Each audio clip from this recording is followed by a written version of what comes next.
নমস্কার বন্ধুরা, আমি অর্চনা চলে এসেছি আজকে নতুন একটা রেসিপি নিয়ে। প্রথমে কাঁচকলা, পেঁপে এবং গাজর সিদ্ধ করে নিচ্ছি, নুন দিয়েছিলাম। এরপর সামান্য একটু হলুদ দিয়ে দেব, দিয়ে এটাকে ভালো করে জল ঝরিয়ে নেব। হলুদটা খুব সামান্যই দেব। আর কিছুক্ষণ পর এটাকে জল ঝরিয়ে নিতে হবে। এরপরে দিয়ে দিচ্ছি বড়ি, কয়েকটা বড়ি দিয়েছি। বড়িটা একটু লাল লাল করে ভেজে নেব। বড়ি ভাজাটা প্রায় হয়ে গিয়েছে, তুলে নেব। এবার কড়াইতে উচ্ছেটা প্রথমে ভেজে নিচ্ছি। এই উচ্ছেটা খুব ছোট্ট সাইজের উচ্ছে, এই উচ্ছেটা আমার খুব পছন্দের, সেই জন্য শুক্তো করলে এই উচ্ছেটা বেশি দিই। উচ্ছেটা ভাজা হয়ে গিয়েছে, তুলে নিচ্ছি। এরপরে বেগুনটাও ভেজে নেব। এক এক করে কিছু সবজি আমি ভেজে নিচ্ছি।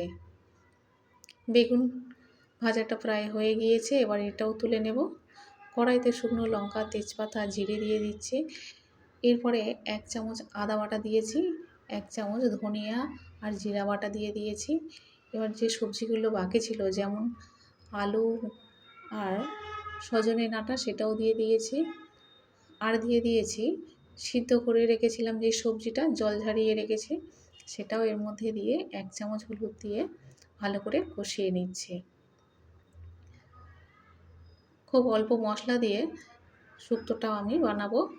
এরপরে ভেজে রাখা দুটো সবজি, যেমন উচ্ছে আর বেগুন, সেটাও দিয়ে দিলাম। 4টে কাঁচা লঙ্কা দিয়ে দিয়েছি। কষানোটা প্রায় হয়ে গিয়েছে, এর মধ্যে জল দিয়ে দিয়েছি। এটা অনেকটা হয়ে এসেছে। ভেজে রাখা বড়িগুলোও দিয়ে দিলাম।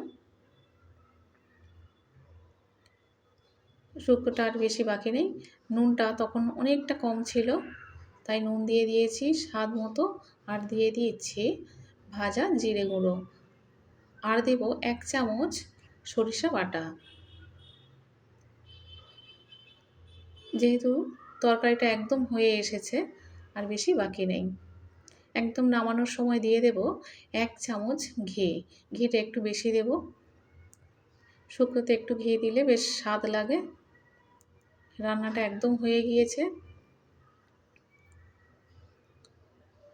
আমি অর্চনা, আপনারা দেখছেন মাই সেলফ দীপ্তেন্দ্র। অবশ্যই করে লাইক, শেয়ার, কমেন্ট এবং সাবস্ক্রাইব করবেন। দেখা হবে আবার পরের ভিডিওতে।